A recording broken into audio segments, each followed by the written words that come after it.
हाँ तो मेरे प्यारे दोस्तों, अच्छे हैं आप सभी। आज मैं आप लोगों को जड़त्व आघूर्ण प्रमेय, ठीक है, यानी theorems of moment of inertia के बारे में बतलाऊंगा। सबसे पहले हम लोग आते हैं लंबवत अक्षों की प्रमेय, ठीक है, जिसको हम लोग बोलते हैं perpendicular axis theorem. Perpendicular axis theorem, perpendicular axis theorem. चलिए आइए हम लोग इस थ्योरम को समझते हैं। होता क्या है, सबसे पहले हमारे पास एक पिंड है। देखिए यह एक पिंड है, तो हम लोगों को पता है कि पिंड जो है वो कई सारे कणों से मिलकर बना हुआ है, ठीक है। और ये पिंड जो है यहाँ पर इसमें बहुत सारे कण जो है वो है, ठीक है। ये बात आपको ध्यान से समझना है। अब यहाँ पर हम लोग क्या कर रहे हैं, यहाँ पर हम लोग दो अक्ष ले रहे हैं। देखिए ये पहला अक्ष हम लोगों ने ले लिया जो पिंड के तल में है, इसको हम लोग एक्स अक्ष कह सकते हैं, ठीक है, समझ में आ गया। और एक दूसरा अक्ष लेते हैं, वो भी पिंड के तल में ही होगा, उसको हम लोग कह लेते हैं वाई अक्ष। तो हमारे पास दो अक्ष हैं, दोनों अक्ष आपस में क्या है, लंबवत है, ठीक है। अब हम लोग यहाँ पर देखेंगे एक तीसरा अक्ष है, देखिए, और ये तीसरा अक्ष जो है वो पिंड के जो तल है उसी के लंबवत है, ठीक है। इसको हम लोग ये मान लेते हैं, जेड अक्ष मान लेते हैं, ठीक है। ये बात आपको ध्यान से समझना होगा, वो पिंड के तल के ही लंबवत है, ठीक। तीनों जो है एक बिंदु पर एक दूसरे को काटते हैं, जो कि हमारा हो गया बिंदु ओ। अब मानते हैं कि यहाँ पर सबसे पहले हम लोग क्या ले लेते हैं, एक कण को ले लेते हैं, ध्यान दीजिएगा। अब ये हमारा एक बिंदु द्रव्यमान है, तो इस बिंदु द्रव्यमान का जो द्रव्यमान है, ध्यान दीजिएगा, वो है हमारा स्मॉल एम, ठीक है। ये हमारा बिंदु द्रव्यमान हो गया। तो सबसे पहले एक बात आप बताइए, आपको यहाँ पर देखना है कि ये बिंदु द्रव्यमान जो है एक्स अक्ष से कुछ दूरी पर है। तो मान लेते हैं कि बिंदु द्रव्यमान एक्स अक्ष से जो दूरी है वो है हमारा y, समझ में आ गया। अब इस बिंदु द्रव्यमान का y अक्ष से भी दूरी है, ठीक, समझ में आ गया। ये y अक्ष से दूरी क्या है, वो हो जाएगा हमारा x, समझ में आ गया। ये बात आपको ध्यान से समझना होगा, ठीक है। अब चलिए हम आपसे पूछना चाहते हैं कि इस बिंदु द्रव्यमान का m का, ठीक है, जड़त्व आघूर्ण आपको निकालना है x अक्ष की तरफ। तो हम लोग यहाँ पर कह सकते हैं m का, m द्रव्यमान का, ठीक है, m बिंदु द्रव्यमान का क्या निकालना है, बिंदु द्रव्यमान का जड़त्व आघूर्ण आप लोगों को निकालना है।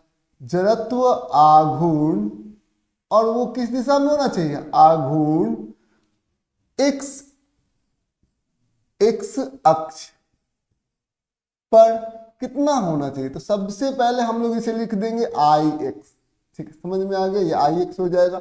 इसको हम लोग कैसे निकालेंगे, देखिए इस बिंदु द्रव्यमान का एक्स अक्ष से जो दूरी है वो किसके बराबर है, y के बराबर है। तो हम लोग क्या करेंगे, m गुने y का वर्ग, ठीक, m गुने y का वर्ग कर देंगे। ये चीजें आपको ध्यान से समझना होगा। फिर अगेन हम लोग यहाँ पर कहना चाहते हैं कि हम लोग यहाँ पर कह सकते हैं बिंदु द्रव्यमान का, ठीक है, बिंदु द्रव्यमान का जड़त्व आघूर्ण, जड़त्व आघूर्ण कहां पर है, ध्यान दीजिएगा, जड़त्व आघूर्ण y अक्ष पर, y अक्ष पर ये कितना होगा, इसको हम लोग बोलेंगे आई वाई। तो आई वाई के बारे में आपका क्या ख्याल है, तो देखेंगे आप आई वाई के बारे में, तो आप यहाँ पर देख सकते हैं ये इस अक्ष के x अक्ष पर इस बिंदु द्रव्यमान का जड़त्व आघूर्ण। तो क्या करेंगे, इसका द्रव्यमान और y अक्ष से इसकी जो बिंदु की जो लंबवत दूरी है वो x के बराबर है। तो क्या लिख देंगे हम लोग, m गुने x का वर्ग। ठीक है। अब हम लोग इस बिंदु द्रव्यमान का जड़त्व आघूर्ण निकालना चाहते हैं जेड अक्ष की ओर। समझ में आ गया? तो हम लोग यहां पर लिख सकते हैं क्या, बिंदु बिंदु द्रव्यमान, बिंदु द्रव्यमान का जड़त्व आघूर्ण, जड़त्व आघूर्ण किस अक्ष पर, आघूर्ण जेड अक्ष पर, जेड अक्ष पर। चलिए जेड अक्ष पर यदि जड़त्व आघूर्ण लिखेंगे तो कितना लिखेंगे हम लोग, आई जेड। ठीक है, समझ में आ गया। और ये कितना हो जाएगा, तो सबसे पहले ये एक तल है, ठीक है, और ये एक तल के लंबवत जेड अक्ष है। तो जेड अक्ष ये दूरी, ठीक है, समझ में आ गया। ये आपको दूरी देखना पड़ेगा, ये दूरी देखे तो कितना है, ये बिंदु द्रव्यमान है और ये दूरी आपको निकालनी है। तो ये हो गया हमारा y, यहां से यहां तक हो गया हमारा x, ये हो गया हमारा x, ये हो गया हमारा y। तो यहां से यहां तक की जो दूरी है वो कितनी हो जाएगी, आप लोगों को मालूम है क्या? तो हम लोग जानते हैं, ठीक है, पाइथागोरस ने जो नियम दिया हुआ था, तो नियम के अनुसार यदि हम लोग OA निकालना चाहते हैं तो OA का यदि हम लोग वर्ग करेंगे, ठीक है, समझ में आ गया, ये मान लेते हैं कि B है, तो लंब का वर्ग, ये कर्ण का वर्ग क्या होता है, लंब का वर्ग हो गया और आधार का वर्ग। ठीक है, तो सबसे पहले हम लोगों ने क्या कर दिया, सबसे पहले हम लोग लंब का वर्ग कर देंगे AB का वर्ग जोड़ आधार का वर्ग OB का वर्ग। समझ में आ गया? ये बात आपको ध्यान से समझना होगा। तो सबसे पहले लंब का वर्ग कर दिया और आधार का वर्ग कर दिया, तो ये हमें निकल गया कर्ण का वर्ग। ठीक है, ये बात आपको ध्यान से समझना होगा। तो जो हमारा कर्ण जो होगा वो कितना होगा, रूट के अंदर AB का वर्ग जोड़ OB का वर्ग। ठीक है, ये बात आपको ध्यान से समझना होगा। ये हो गया हमारा कर्ण। ठीक है, आइए अब हम लोग आगे की तरफ बढ़ते हैं। तो आईजेड यदि हम लोग निकालेंगे तो सबसे पहले क्या, हमें इस पिंड का, ये बिंदु पिंड का द्रव्यमान लेना पड़ेगा जो कि हमारा स्मॉल m है। फिर हम लोग क्या करेंगे, ये दूरी, ठीक है, OA का वर्ग कर देंगे, m गुने OA का वर्ग। ठीक है, OA का वर्ग कितना होगा, सबसे पहले इसका हम लोग OA का वर्ग करेंगे तो हमारा कितना हो गया, OA का यदि हम लोग वर्ग कर देंगे तो कितना हो जाएगा, देखिए ये हमारा हो गया AB का वर्ग। तो AB का वर्ग कितना है, Y का वर्ग। और फिर क्या करेंगे हम लोग, OB का वर्ग करेंगे। OB का वर्ग कितना है, X का वर्ग। समझ में आ गया? इसी प्रकार से हमारा AO का वर्ग हम लोगों को निकल जाएगा। समझ में आ गया? तो M गुने AO का वर्ग यानी कि X का वर्ग Y का वर्ग, X का वर्ग जोड़ Y का वर्ग। कोई दिक्कत की बात नहीं है। ठीक है, तो आइए अब हम लोग आगे की तरफ बढ़ते हैं। तो यानी यहां पर हम देख सकते हैं जो हमारा आईजेड होगा वो कितना होगा, आईजेड कितना होगा, m गुने x का वर्ग, m गुने x का वर्ग जोड़ m गुने y का वर्ग। ठीक है, हमारे मन में एक बात आ रहा है, यदि हम एक काम कर दे, यदि हम आईजेड बराबर कितने, यदि हम ix और iy को जोड़ दे, ix और iy को जोड़ दे, मतलब my का वर्ग mx का वर्ग, तो क्या वो iz के बराबर नहीं आ जाएगा क्या? iz बराबर कितना हो गया, ix जोड़ iy। समझ में आ गया? iz यदि आपको निकालना होगा तो आप बड़े ही आराम से ix जोड़ iy करके निकाल सकते हैं। ये आपको ध्यान से समझना होगा। ठीक है, आईजेड कितना आ गया, ix और iy का जोड़ करेंगे तो हमें आईजेड मिल जाएगा। समझ में आ गया? तो यही होता है हमारा लंबवत अक्षों का प्रमेय। ये एक कण पर लागू होता है, बहुत सारे कण होंगे तब भी ये लागू होगा। ठीक है, एक कण के लिए हम लोगों ने यहाँ पर साबित किया है, अनेक कण होंगे उसके लिए भी ये लागू होगा। ये बात आपको ध्यान से समझना होगा। ठीक है, तो ये हम लोग इसको, यदि हम लोग इसको परिभाषित करके लिखना चाहते हैं तो हम लोग यहां पर लिख सकते हैं, तल के लंबवत अक्ष के सापेक्ष, लंबवत लंबवत अक्ष के सापेक्ष, तल के लंबवत अक्ष के सापेक्ष सापेक्ष जड़त्व आघूर्ण, जड़त्व आघूर्ण, जड़त्व आघूर्ण उसके तल में स्थित, उसके तल में स्थित, तल में स्थित स्थित दो परस्पर परस्पर लंबवत अक्षों के सापेक्ष, लंबवत अक्षों के सापेक्ष, अक्षों के सापेक्ष जड़त्व आघूर्ण, जड़त्व आघूर्ण के योग के बराबर होगा, के योग के बराबर होगा। समझ में आ गया?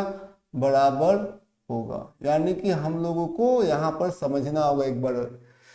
तल के लंबवत अक्ष, तल के लंबवत अक्षों के सापेक्ष जड़त्व आघूर्ण, यानी कि ये तल है, तल के लंबवत, ठीक है, दो लंबवत अक्ष होना चाहिए, जैसे आई एक्स और आई वाई, ठीक है, और वो पिंड के तल में ही होना चाहिए। तो तल के लंबवत अक्ष के सापेक्ष जड़त्व आघूर्ण और उसके तल में स्थित दो परस्पर लंबवत अक्षों के सापेक्ष जड़त्व आघूर्ण के योग के बराबर होगा। ठीक है, समझ में आ गया? यानी कि तल के लंबवत अक्ष के सापेक्ष जड़त्व आघूर्ण, यानी कि तल के लंबवत अक्ष कौन सा है? आई जेड है। ठीक है, तो तल के लंबवत अक्ष के सापेक्ष जड़त्व आघूर्ण, यानी कि आई जेड के एलॉन्ग जो जड़त्व आघूर्ण होगा उसके तल में स्थित, तो तल में स्थित, ये तल में स्थित दो अक्ष होंगे, आई एक्स और आई वाई।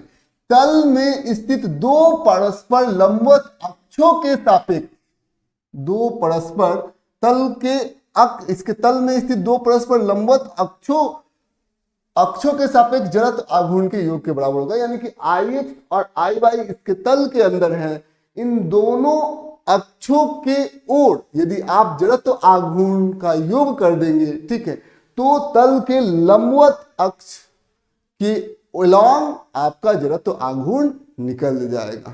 समझ में आ गया? ये बात आपको ध्यान से समझना होगा। जैसे हम आपको यहां पर दिखाना चाहते हैं, ये बात आप देखिए, जैसे मान लेते हैं कि ये एक पिंड है, इसका जड़त्व आघूर्ण देखेंगे, मान लेते हैं कि 10 केजी मीटर का वर्ग है, इसका जड़त्व आघूर्ण यहां पर कुछ इस प्रकार से, और इस अक्ष के एलॉन्ग जो जड़त्व आघूर्ण है वो 20 केजी मीटर वर्ग है। ठीक, अब हमें एक अक्ष ले रहे हैं, देखिए ये वाला अक्ष, अब इस अक्ष के एलॉन्ग हमें जड़त्व आघूर्ण निकालना है, आई जेड निकालना है, तो क्या करेंगे? तो ये आई जेड क्या है? इस तल के लंबवत अक्ष है, और उस तल के लंबवत अक्ष के एलॉन्ग जो जड़त्व आघूर्ण होगा, जो आई जेड होगा, तल में स्थित दो लंबवत अक्ष के योग के बराबर होगा। यानी कि 10 केजी मीटर स्क्वायर और 20 केजी मीटर स्क्वायर को यदि हम लोग जोड़ देंगे तो हमें आई जेड मिल जाएगा। तो आई जेड हमारा कितना हो गया? 10 केजी मीटर का वर्ग जोड़ 20 केजी मीटर का वर्ग, यानी कितना हो जाएगा? 30 केजी मीटर का वर्ग हो जाएगा। समझ में आ गया? तो ये आपका डेफिनेशन कह रहा है। ठीक है, चलिए आइए हम लोग दूसरा पढ़ते हैं।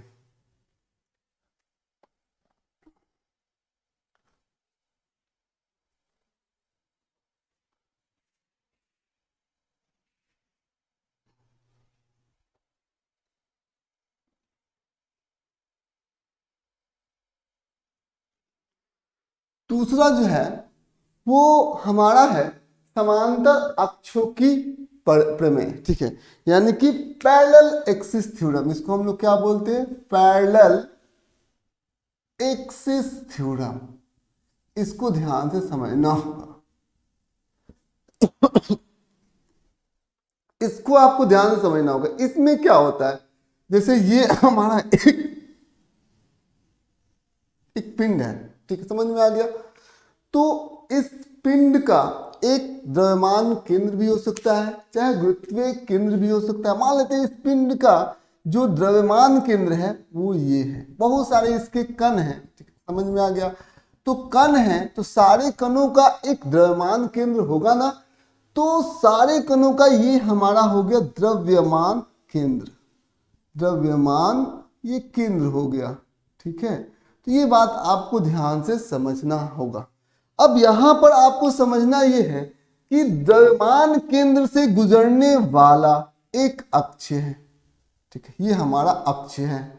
तो उसके अलोंग हम लोगों का जो जड़त्व आघूर्ण है, जड़त्व आघूर्ण, ठीक है, तो ये बात आपको ध्यान से समझना होगा। इसको हम लोग बोलेंगे क्या, ICM, ठीक है। ये कहां से, द्रव्यमान केंद्र से पास कर रहा है, ठीक है, तो इससे जो जड़त्व आघूर्ण होगा वो क्या होगा, ICM हो जाएगा, कोई दिक्कत की बात नहीं है।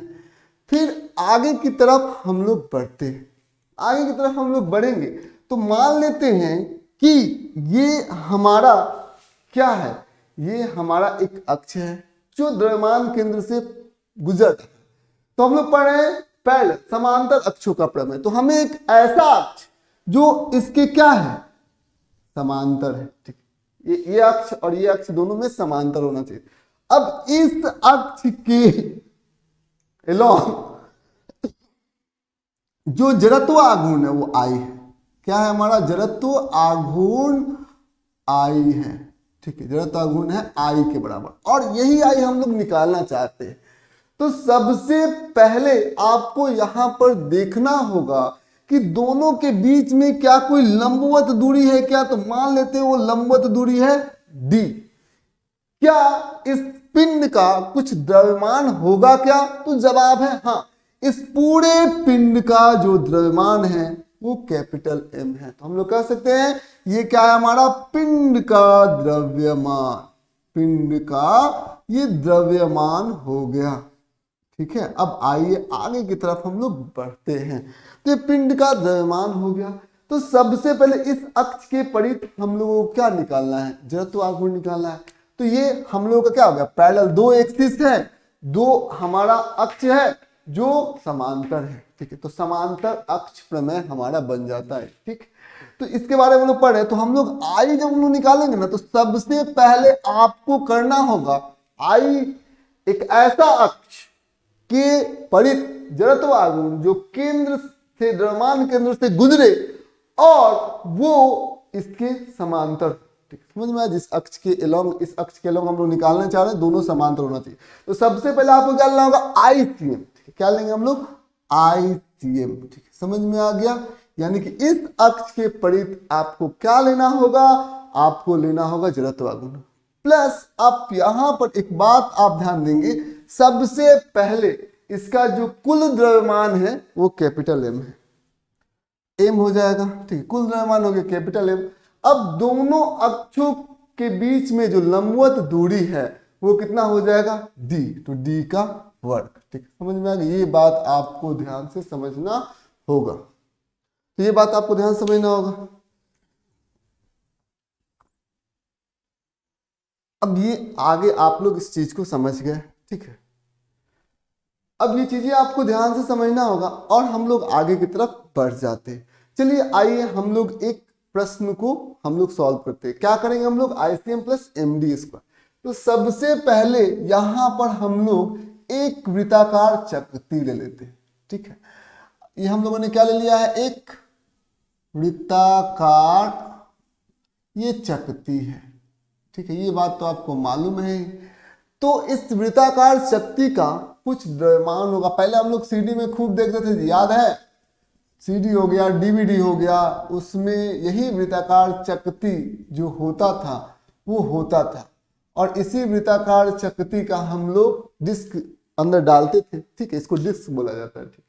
ये हो गया हमारा डिस्क, और इसका आकार कैसा है, वृत्ताकार।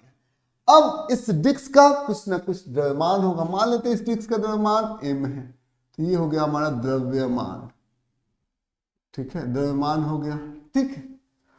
इस वृत्त की जो त्रिज्या हो जाएगी, इसका केंद्र बिंदु हो जाएगा, इस वृत्त का जो त्रिज्या हो जाएगा वो हो जाएगा कैपिटल आर।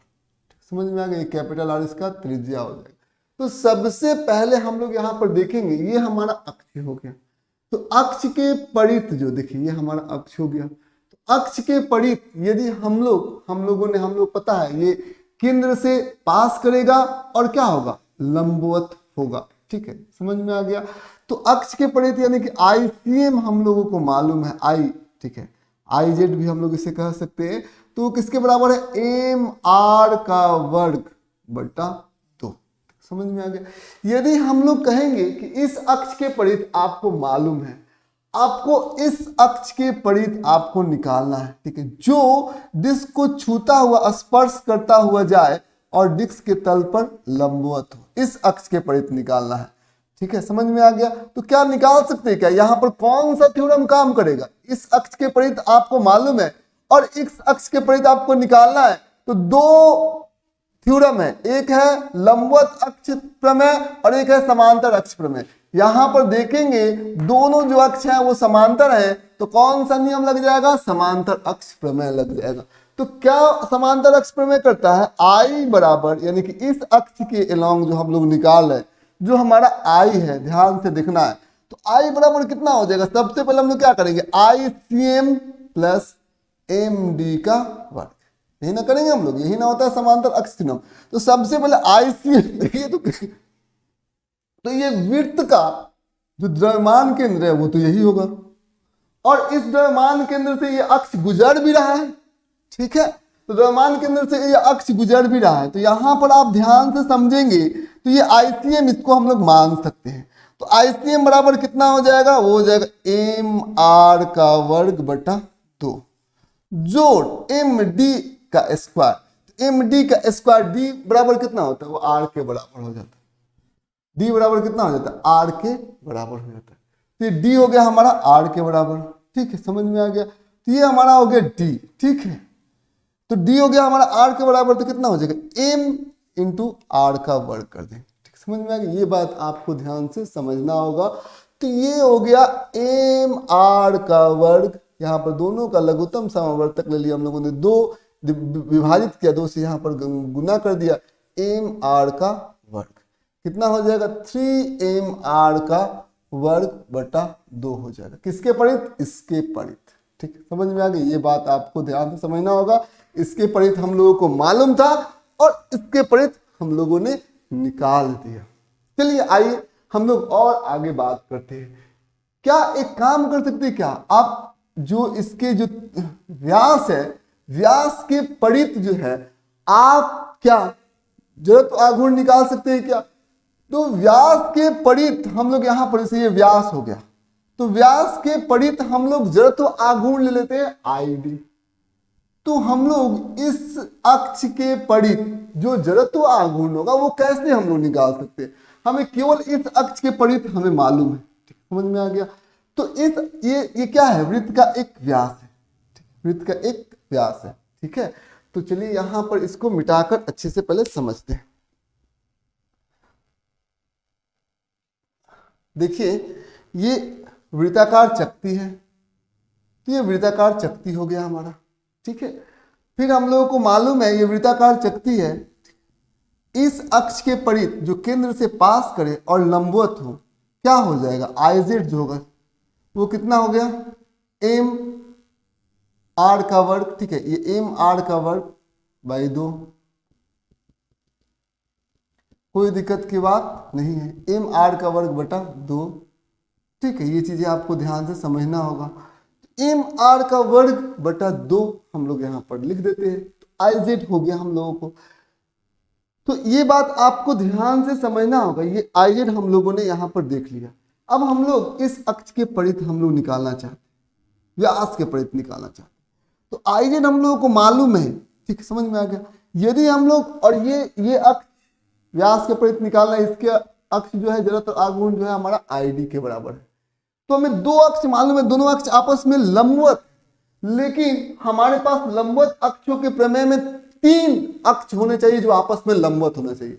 तो अभी हमारे पास दो अक्ष है, ये एक अक्ष लंबवत है, ठीक है, समझ में आ गया, और ये एक अक्ष लंबवत है। इस अक्ष के परित हम लोगों को मालूम है कि जो जड़त्व आघूर्ण होगा वो एम आर का वर्ग बटा 2 होगा। तो क्या एक और अक्ष ऐसे खींच दे क्या? तो अब हमारे पास दो अक्ष हो गए, ये भी इसके एलोंग आईडी है, तो ये भी तो व्यास ही है, आईडी ही होगा जड़त्व आघूर्ण। अब यहां पर आप देख सकते हैं, यहां पर आपके सामने तीन अक्ष, ये हो गया हमारा आईडी, ये हो गया हमारा आईडी, आईडी जो आईडी कितना हो जाएगा, एम आर का स्क्वायर का वर्ग बटा 2। तो हम लोग यहाँ पर कौन सा एक्सिस यूज करेंगे, ये हमारा लंबवत अक्षों का प्रमेय। तो लंबवत अक्षों का प्रमेय क्या कहता है? लंबवत अक्षों का प्रमेय कहता है कि तल के लंबवत जो आईजेड होगा, आईजेड होगा वो कितना होगा, आईडी प्लस आईडी, यही ना होगा। मतलब तल में दो अक्ष है, आईडी और आईडी, दोनों का यदि हम लोग जोड़ करेंगे तो हमको आईजेड निकल जाएगा, ठीक है। तो ये चीजें आपको ध्यान से समझना होगा। तो आईजेड बराबर कितना होगा, आईडी आईडी टू आईडी, ये कितना हो जाएगा, एम आर का वर्ग बटा 2, ये 2 आईडी। तो यदि हम लोग आईडी निकालना चाहते हैं तो कितना हो जाएगा, एम आर का वर्ग बटा 4, ठीक है। ये बात आपको ध्यान से समझना होगा। बस हम लोग इस यहाँ पर हम लोगों ने दोनों एक्सिस का थ्योरम का यूज कर लिया, जो हमारा लंबवत अक्षों का प्रमेय है और समांतर अक्षों का प्रमेय है, ठीक है। उम्मीद करते हैं आज का क्लास इन्फॉर्मेटिव रहा होगा। आज बस इतना है।